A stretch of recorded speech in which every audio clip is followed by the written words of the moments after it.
Assalamualaikum Pak Dedi, kita udah perpisahan nih pakai baju sekolah. Iya Kak, enggak make up. Wisuda SD, wisuda SMP, wisuda SMA, hapus.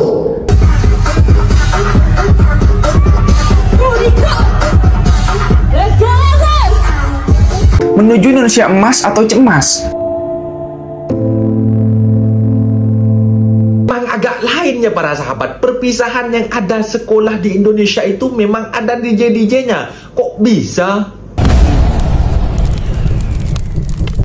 Assalamualaikum warahmatullahi wabarakatuh. Jumpa lagi para sahabat dan teman-teman dengan Mas Farhan. Gimana kabar-kabarnya? Semoga kalian semua sehat-sehat sahaja. Yang baru bergabung di videonya Mas Farhan, jangan lupa bantu sokongannya dengan like, komen, share, dan subscribe-nya. Terima kasih banyak-banyak yang sudah bantu sokong di channel ini. Semoga kalian semua dimurahkan rezekinya, dipanjangkan umurnya, dijauhkan dari malapetaka oleh Allah Subhanahu wa taala. Amin amin ya rabbal alamin. Oke para sahabat dan teman-teman, di video kali ini Mas Farhan akan ngebahas sebuah video yang sudah di-tag di TikTok Mas Farhan tentang seorang siswa ataupun orang sekolah menengah macam itu. Anak-anak sekolah menengah dekat Indonesia yang dilarang untuk melakukan wisuda seperti halnya sekolah-sekolah di universiti, seperti sekolah-sekolah kalau dekat Indonesia di kuliah macam itu, kalau dekat Malaysia kan di universiti macam itu. Di Indonesia para sahabat, di kampung saya, dari sekolah TK, dari sekolah PAUD ataupun dekat Malaysia ni sekolah apa? Kalau dekat kampung Mas Farhan sekolah TK macam itu. Mungkin sekolah TDK mungkin ya. Mungkin sekolah TDK ya. Kalau para sahabat tahu, coba komen dekat bawah. Itu di sekolah TDK atau sekolah TK dekat kampung Mas Farhan. Ada perpisahannya juga. Ketika mereka lulus itu, mereka ada wisuda juga. Kalau hanya wisuda ya gak apa-apa sih, tapi di situ juga memakai biaya yang memberatkan kepada anak orang tua. Dari orang tua si anak macam itu para sahabat, memberatkan kepada ke orang tua si anak macam itu. Iya kalau orang tuanya mampu, kalau tak mampu kan jadi sampai ngutang para sahabat. Itu yang sangat menjadi sakral sampai sekarang para sahabat. Bahkan kalau di anak-anak di masa SMA, sekolah menengah itu, mereka sampai coret-coret baju, sampai pakai pilok macam itu. Bahkan di Bali ada suatu perpisahan anak ini malah mengundang DJ. Mengundang DJ yang di sekolahannya itu pakai musik-musik DJ seperti ala-ala mau jadi apa gitu kan, anak-anak muda yang akan datang. Bahkan ada juga di suatu daerah yang katanya mengadakan konvoi macam itu. Bukan setakat baru-baru ini ya para sahabat. Dari sistem Mas Farhan sekolah dulu memang ada konvoi itu, daripada sekolah sana sekolah sini macam itu akan menjadi pergaduhan para sahabat. Tapi waktu tem Mas Farhan sekolah dulu, waktu tem Mas Farhan lulus, Mas Farhan kan cuma sekolah menengah para sahabat, tak masuk ke universiti karena uang tak punya macam itu, karena orang tak mampu macam itu.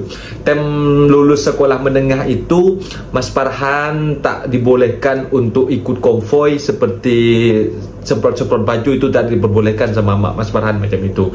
Jadi Mas Farhan langsung pulang ke rumah macam itu. Sama bapak Mas Farhan, mak Mas Farhan memang tak diperbolehkan. Apalagi ikut-ikut orang yang tak baik tidak diperbolehkan para sahabat. Jadi Mas Farhan nurut sahaja para sahabat. Dan di sini ada dalam video ini para sahabat, Mas Farhan akan simak dan rangkum dalam video ini. Kita simak sama-sama, apa-apa benda boleh kita tengok sama-sama, tapi tak boleh komennya para sahabat, karena di dalam kolom komentar Mas Farhan sekarang matikan para sahabat, karena banyak yang nyepam Mas Farhan di kolom komentar tentang judol. Bahkan takut ada orang yang nanti mainnya, nanti yang kan tahu sendiri para sahabat, judol di Indonesia kan tidak dilegalkan. Tapi sekarang ini malah marak yang kena hacker, para youtuber-youtuber daripada Indonesia macam itu, yang kena hacker hanya kolom komentar macam itu para sahabat. Karena bukannya orang mencari solusi dalam kolom komentar, malah menyesatkan netizen nantinya para sahabat. Jadi Mas Farhan untuk sementara matikan dulu kolom komentar. Kita simak videonya, apa-apa benda kita boleh nilai sendiri para sahabat. Oke, let's go. Menuju Indonesia emas atau cemas?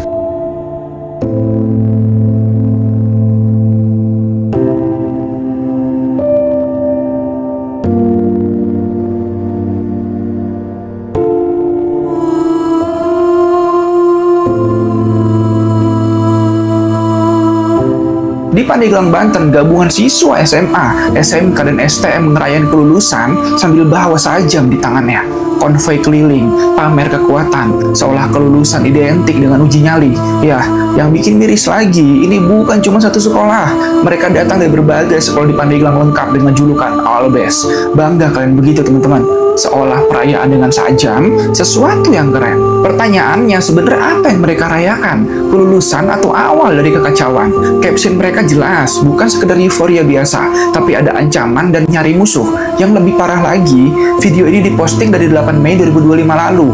Udah lewat beberapa hari kan, tapi tetap sepi. Pemerintahnya kemana, aparatnya kemana? Ini bukan isu kecil, Pak. 5 sekolah terlibat, konvoi bawa sajam, caption ancaman, tapi penanganannya di mana? Mana penyuluhan untuk mereka? Mana langkah tegas dari pemerintah dan aparatnya? Poinnya, ini kan bukan soal pawai kelulusan, ini alarm keras bahwa pendidikan di Pandeglang, Banten sedang sakit. Sekarang tinggal satu pertanyaan, serius nggak sih pemerintah dan aparat mau benahi ini?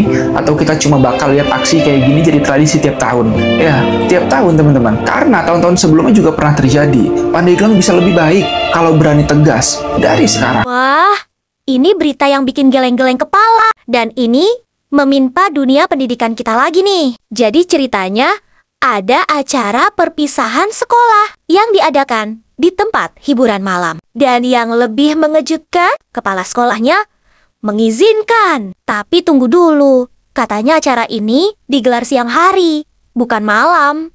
Jadi kalau siang, tempat hiburan malam otomatis berubah jadi tempat edukasi. Yang bikin makin absurd, pihak sekolah awalnya nggak tahu kalau tempatnya itu THM. Karena panitia siswa bilang, itu cuma kafe dan resto biasa. Lah, kalau udah ada lampu disko dan DJ, masa masih dikira tempat makan keluarga? Disdik pun akhirnya kecolongan. Karena acara ini viral dan bikin wali murid datang protes. Tapi yang lebih aneh, acara tetap berjalan dengan pendampingan dari sekolah. Jadi, ini gimana? Awalnya nggak tahu, tapi tetap dikawal sampai selesai. Kesimpulannya, ini kayak plot twist yang nggak masuk akal. Kalau mau perpisahan seru, banyak tempat lain yang lebih cocok daripada THM.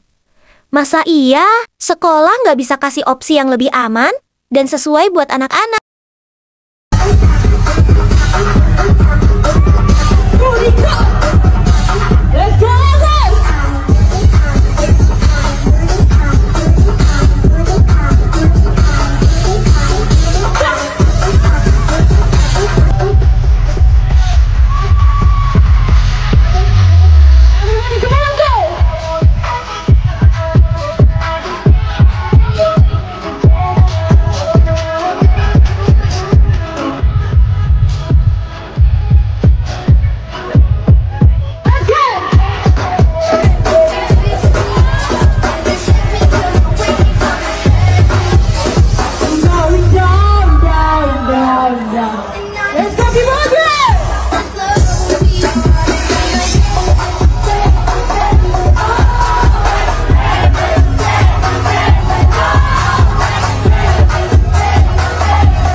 Ini bukan wisuda, melainkan perpisahan anak SMK.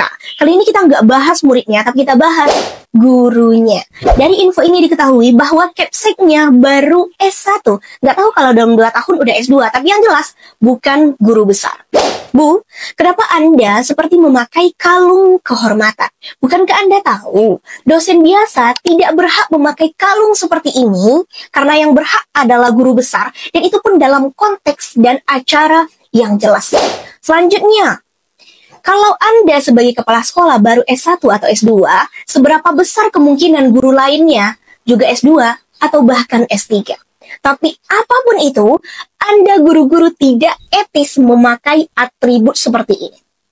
Anda bukanlah rektor, Anda bukan dekan, dan Anda bahkan bukan dosen, Bu. Lalu apa alasan fundamental Anda dengan sangat berani memakai atribut seperti guru besar ini? Apakah alasannya tidak semua orang bisa S3? Klasik. Harusnya Anda sebagai tenaga pendidik mengetahui dengan jelas makna di balik toga, di balik jubah, dan simbol dari kalung kehormatan ini sendiri.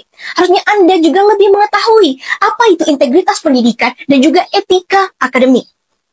Karena ketika suatu simbol digunakan tidak sesuai konteksnya, maka akan memunculkan kesalahpahaman publik dan makna dari pendidikan itu akan semakin memudar kalau dijadikan mainan seperti ini. Benar kan, Bu? Wisuda TK, wisuda SD, wisuda SMP, wisuda SMA, hapus. Kebiasaan TK misalnya kegiatan manasik ditunda, nggak ada kaitannya. Anak TK kok manasik, toh nanti kalau kita pergi haji latihan manasik juga. Pergi umroh latihan manasik juga, ngapain sejak TK sudah manasik? Intinya satu kan itu kegiatan yang siklus ekonomi, apa kemiskinan yang dilahirkan? Yang ikut manasiknya cucunya, kakeknya, neneknya ikut naik truk semua. Meninggalkan pekerjaan di rumah. Ini ditekan. Untuk itu apa tujuannya? Satu, orang tua tidak dirampok oleh kegiatan pendidikan. Orang tua tidak dirampok untuk berobat. Orang tua tidak dirampok untuk kebutuhan gaya hidup anak-anaknya. Semua ditekan ini. Kalau semua ditekan ini, kemudian anak-anaknya diarahkan pada produktivitas, saya yakin ini selesai secara bertahap. Assalamualaikum Pak Dedi, kita udah perpisahan nih pakai baju sekolah. Iya Kak, enggak make up. Nah, itu dia para sahabat dan teman-teman, video yang sudah kita simak sangat memalukan dan juga disayangkan. Anak-anak daripada Indonesia ini ketika lulus yang menggunakan sound DJ itu, dan juga memang perpisahannya memang boleh, seperti halnya yang memanggil bomba macam itu kan, bomba atau pemadam kebakaran untuk menyemprotkan air untuk mengenang saat-saat masa bahagia dengan kawan-kawan dekat sana, dekat sekolah, boleh. Tapi kalau macam DJ itu macam lain sikit ya para sahabat, macam lain sikit kepada kita macam itu. Bahwasanya dalam perpisahan atau wisuda itu hanya diperbolehkan untuk yang masuk ke universiti saja, di antara sekolah tadika atau sekolah menengah macam itu, dan juga sekolah kuliah. Kalau dekat Indonesia kan SD, TK, SD, SMP, SMA, baru kuliah para sahabat. Kalau dekat kampung Mas Farhan, kalau dekat Malaysia Mas Farhan yang tahu itu tadika, kalau sekolah menengah dan juga universiti lainnya Mas Farhan tak tahu. Kalau nanti kalau Mas Farhan ada apa-apa tanya nanti sama dengan rekan-rekan Mas Farhan lah, macam-macam sekolah dekat di sini para sahabat. Mas Farhan karena kurang memahami tentang sekolah-sekolah yang di sini para sahabat. Dan di situ sekarang gubernur yang baru ini Kang Deddy Mulyadi ini memang sangat melarang ketat karena takut menyusahkan orang tua macam itu para sahabat. Karena nanti akan menjadi beban kepada orang tua, ada iuran ini untuk melaksanakan wisuda. Sebenarnya nggak boleh sih, sebenarnya nggak ada gunanya ya buat kenangan sih. Tapi kan kalau cuma kenangan aja, ilmunya nggak dapat kan, IQ-nya masih rendah kan, percuma para sahabat. Oke para sahabat, mungkin videonya sampai di sini. Apa-apa benda yang Mas Farhan silap kata, Mas Farhan minta maaf sebesar-besarnya. Mohon dibenarkan di kolom komentar. Mas Farhan undur diri. Assalamualaikum warahmatullahi wabarakatuh.